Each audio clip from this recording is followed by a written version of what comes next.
USCHO.com.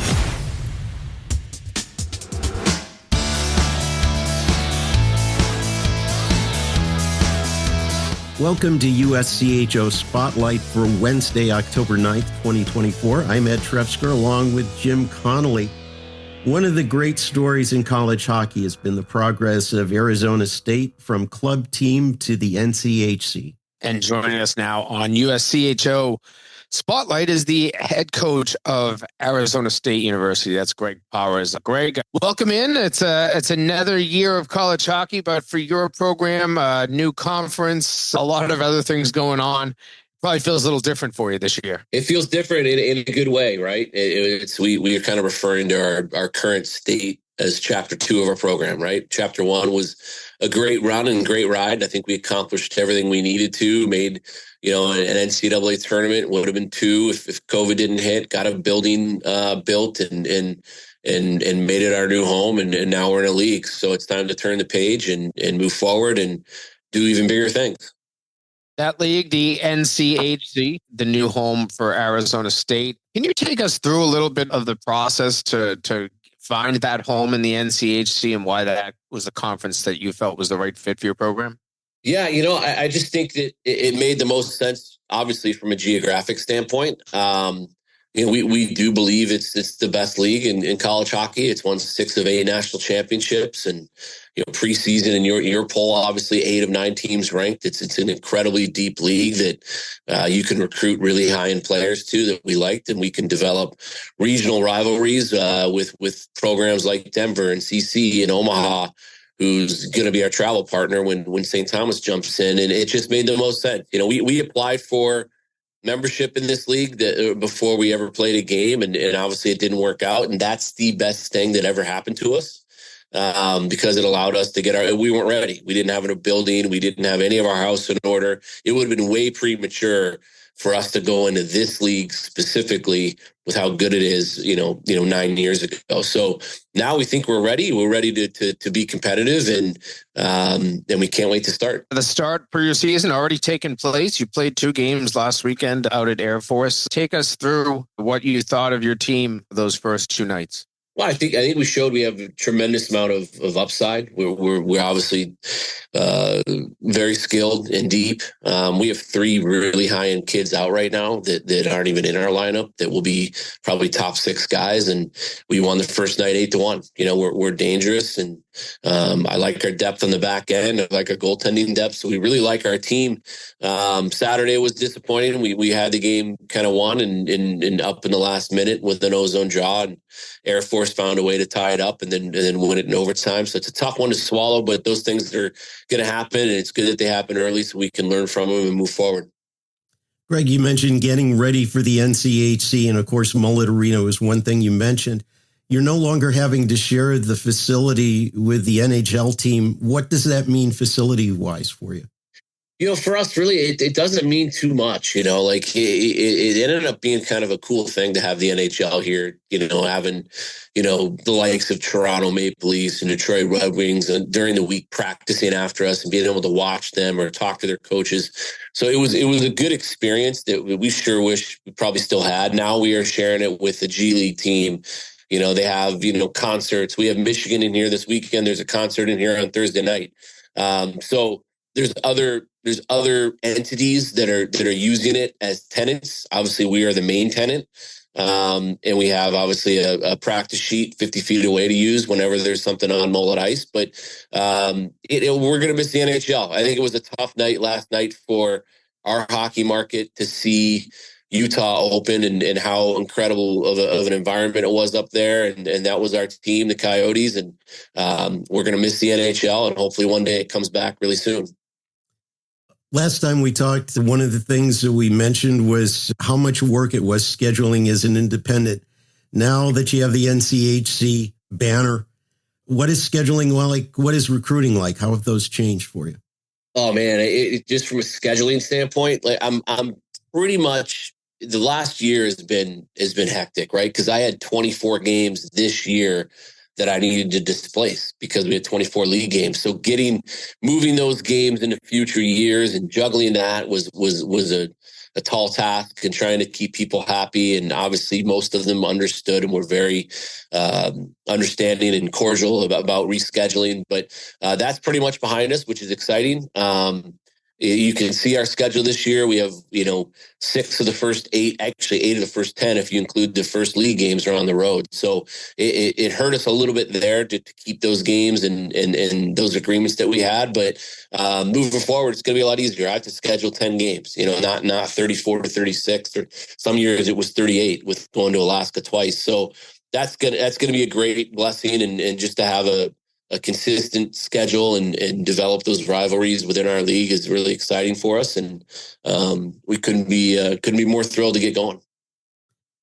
Something that's been in the headlines the last week or so is eligibility for CHL players to play in the NCAA. And I know that was a big point of discussion back leading up to the Frozen Four. And I know there was a lot talked about in May at the coaches convention. We're looking at the possibility of a decision on that this week. Where do you stand on the recruiting CHL players? And I know that there's been a report that there is a CHL player coming to Arizona State, but where do you see that in general? What is the impact for NCAA hockey with opening that up? Yeah, we're obviously fully supportive of those players becoming eligible, and I think with someone making a verbal commitment to our program, which obviously occurred over the past couple of months. Look, we certainly weren't a program. I know that there are programs that have spent recruiting dollars and have gone to showcases and are going up to CHL games and have been for a little bit of time now. We were presented with an opportunity and handicapped the situation, I think, pretty well with our compliance department that this was probably inevitably going to happen for a lot of different reasons. And, it's just, we've operated here, with a mindset of you have to adapt or you're going to die. And this is our reality. It's not absolutely official yet, but we believe it will be. And I think it's inevitable that it will be. And it's adapt or die. There's some really good players up there that obviously would love to come extend their development runway and play college hockey and experience college hockey. And I'm all for it. I think it makes college hockey better. Some people don't, and they're entitled to their opinion. But, in my opinion, I think it makes college hockey better. Even the smaller programs that can't keep up in the NIL arms race, that, aren't going to be a part of revenue sharing, all those things, that gives them another player pool, for players they lose in the portal to replenish their rosters with. And I think it brings the basement up. And I think the more competitive college hockey is and the more successful every program is, the better off we're going to be. And it may lead to more potential growth of our game, which is what we all want to see. So, I think there's a lot of benefits to it. We're fully supportive of it, and whether we were or were not, it was going to happen. So we just made the decision, like, hey, this is going to happen, we think, in our eyes, and we're going to get out ahead of it, and we did. In the longer term, will it have less of an effect as maybe players that might have gone to the USHL or BCHL might opt for one of the Canadian major junior leagues? I mean, I think that obviously that they're going to have access to players they've never had access to before. I don't know why it would hurt the USHL. I think that's a great league. It's been incredibly competitive with the CHL. Maybe there's a pathway to have them compete with each other in some way. And we're already losing a lot of American kids to the BCHL, So I just think that for college hockey, it's going to make it more competitive. It's going to make it better. And at the end of the day, we're a part of college hockey. That's our focus, and we're going to support what makes our level better. More with Greg Powers in a moment. You're listening to USCHO Spotlight.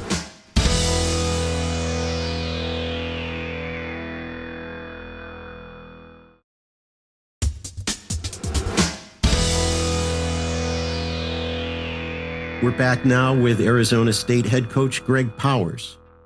One more thing that may drop soon, and I guess things are on hold a bit with the judge, is the whole House v. NCAA legislation, or the lawsuit settlement that that really affects all of college sports. But for college hockey, the word is you'd be looking at 26 roster spots, all getting full scholarships if you offer or if you opt for the 26, and a little bit more flexibility if you don't. What do you see there? And is 26 really the right number? Obviously for us, 26 has always been the sweet spot. I think 3 extra forwards, 2 extra D, and one, a third goalie is the right number.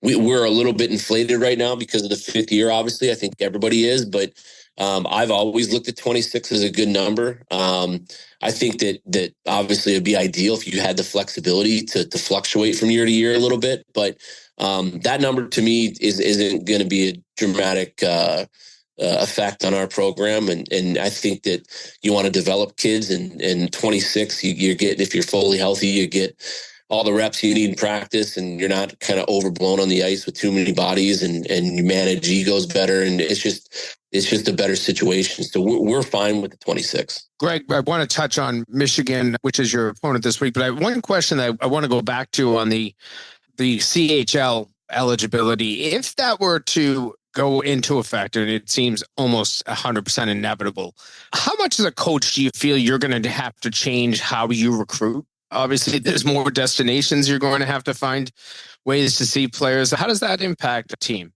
I mean, we'll find out, right? It's all brand new. We are starting to very much and heavily look into the CHL now over the past 10 days. The one player, obviously I can't say his name because he's not signed yet, but that was pretty much thrown on our lap. There wasn't much proactive stuff that went into that, or dollars spent. But now that it seems like it's inevitably going to happen, we're gonna actively go into those leagues and look and see.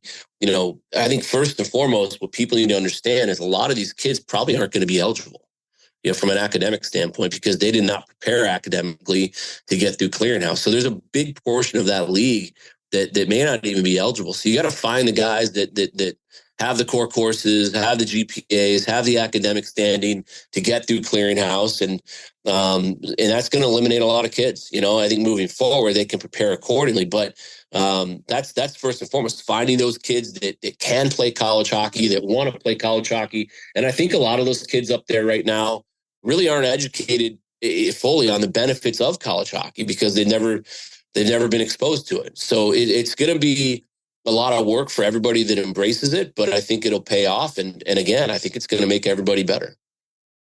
And lastly, this weekend, I mentioned Michigan coming into town. This is a program that, if you look at the last 3 years, there's probably not a lot of college hockey teams that have been as successful as Michigan over the last 3 years, 3 straight Frozen Four appearances in 23, 26, 31 wins over that time period. Just the thoughts on this Michigan team. Obviously, it's a big program to bring in to a really great Mullets arena. Yeah, it's going to be a great weekend for our program, and to have a blue blood come in here is really special. It was the Big Ten. They all owe us a trip from our crazy all road season in the Big Ten, and this is Michigan's trip, and we're excited to have them in. They're a hell of a team, and like you said, Brandon's done an unbelievable job with that program since he's taken it over, and they're and this is the message here, that they're the last kind of blue blood left that we don't have a win against. We've beaten pretty much all of them at one point or another, whether it's BC or BU or Minnesota or North Dakota, or Wisconsin, Denver. We have wins against those programs. We do not have one against Michigan. We have a tie. We don't have a win. So we want to get that this weekend and check that box off. And it's going to be tough. They are a really good team. And I think that they're coming in here 1-1, obviously, expecting to come in here 2-0. So they're going to be hungry to get that loss back that they had last weekend. And it's going to be a handful for us, but we're going to embrace it. We're excited for it. A couple of matinee games for your team. If I have it right, 3:30 on Friday, 5:00 on Saturday game times. Yeah, it's gonna be interesting Friday playing at 3:30, doubleheader with football, but we expect to sell out. It is sold out already, but we just hope that I got in a little hot water yesterday because I tongue in cheek said, you're allowed to miss class to come to the game. But it's going to be a great day for Sun Devil athletics. We got Michigan over here at Mullet, and then in a couple 100 feet away after that, we got our football team playing Utah. So it's going to be an awesome day. And it should be an awesome season for Arizona State. The home opener this weekend. Greg Powers, we always appreciate your time. Good luck the rest of this season, and hopefully we'll get to catch up with you again as maybe you have some success in your first year in the NCHC. Absolutely. I'd love that, guys. Thanks for having me on. That's Arizona State head coach Greg Powers. Jim, it really is an interesting story. I remember when the program was announced and that Greg Powers, who had coached them at the club level, was announced as the head coach, and people were wondering, can he pull it off? Is that the right move? But now, as he describes it, as they enter into chapter 2, you've got to say it's really a huge success. It is. This is year number 10 of Division I for that program. And you look at it, as he mentioned, an NCAA tournament appearance. They would have had a second one if the 2020 tournament doesn't get canceled. 3 times they've been a 20-win or better team in this stretch. But now with a conference, it will feel different. As he said, the stress he has gone through trying to put together an all-independent schedule for the last 9 years, and he had one in place for this year too, but it gets turned upside down on its head a little bit with the move to the NCHC. But that's something that's off his plate now. He can now worry about getting 10 opponents, not 36, 38 as he did a couple of times with some exemptions that they used to use. So I think that's a big win. Obviously the arena there and the fact that I feel like Greg Powers himself has done a really good job of growing as a coach in this role and converting himself from really a division below Division III coach. It was a club coach is what he was. It's exactly what it was. Now, that was a very good club hockey team, but that's a big move to go to Division I, and they did it almost seamlessly. It only took 4 seasons at the Division I level to qualify for an NCAA tournament. That's phenomenal. We're entering a time when there's probably going to be a lot of upheaval in college hockey, and we talked about the CHL eligibility and House v. NCAA both having impacts. It was interesting to hear his approach to 26 players on a roster. And a lot of schools, a lot of coaches will tell you that. Others say they'd like to have a couple, 3 extra in there just in case for injuries. We remarked in this week's TMQ column that on one hand, you're trying to open up the opportunities, which the CHL will. But then on the other hand, if you put a cap at 26 players, you're limiting roster spots. It's going to be interesting to see how that all shakes out. It really will be. And I don't really know where this is going to go. It does feel counterintuitive to have these 2 potential legislations moving at the same time, one that would increase the player pool if the CHL players are eligible, but then one that could take away roster spots, because there are coaches out there that carry 30 plus players. I know I have talked to some coaches in recent years who don't think it's a bad idea to limit the rosters. And the reason being, in today's day and age where the transfer portal is almost like a chip for the players to use to have unlimited free agency, if a player is not happy with their playing time, they're just going to leave. So if you're carrying 32 players and you can only dress 20, 21 a night, what good does that do for the players?